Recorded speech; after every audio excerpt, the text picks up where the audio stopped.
दुनिया के 7 आश्चर्य पढ़ने से पहले प्यार से अपनी आंखें बंद करें, मुस्कुराएं, अपनी इस मुस्कुराहट के लिए कृतज्ञता के भाव को महसूस करें, प्यार से अपनी आंखें खोलें और पढ़ने का आनंद लें।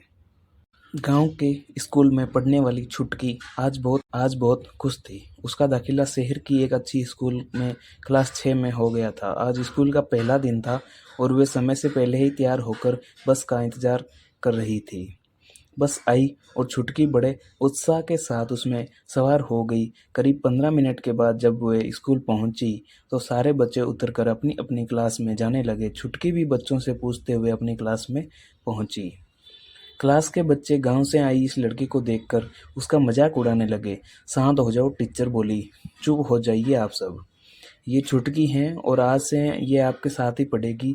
इसके बाद टीचर ने बच्चों को सरप्राइज टेस्ट के लिए तैयार होने को कह दिया।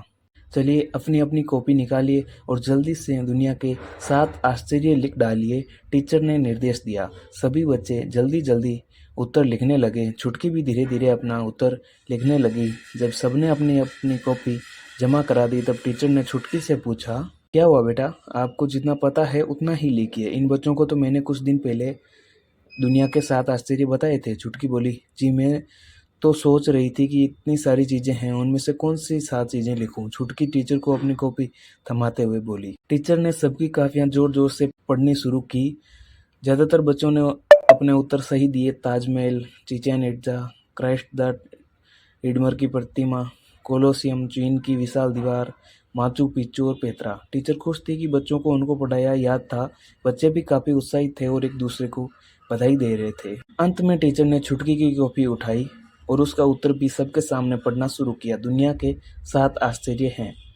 पहला, देख पाना। दूसरा, सुन पाना। तीसरा, किसी चीज को महसूस कर पाना। चौथा, हंस पाना। पांचवा, प्रेम कर पाना। छठवां, सोच पाना। सातवां, दया कर पाना। छुटकी के उत्तर सुन पूरी क्लास में सन्नाटा छा गया।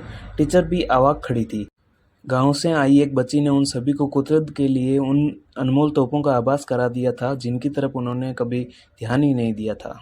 सचमुच गहराई से सोचा जाए तो हमारी ये देखने, सुनने, सोचने, समझने जैसी शक्तियाँ किसी आश्चर्य से कम नहीं है।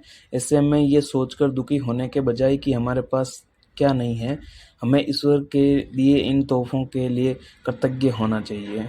और तभी हम जीवन में वास्तव में आश्चर्य से विवेक की और वास्तविक लक्ष्य की ओर बढ़ पाएंगे। वो चीज़ें जिनसे हमें हर समय शिकायत रहती है, वे हमारे आंतरिक स्वभाव को बदल देती है। हमारे पास जो कुछ भी है उसके लिए आभारी रहना एक अलग ही स्तर का निर्माण करती है। थैंक यू दोस्तों। कहानी कैसी लगी कमेंट में ज़रूर बताएं।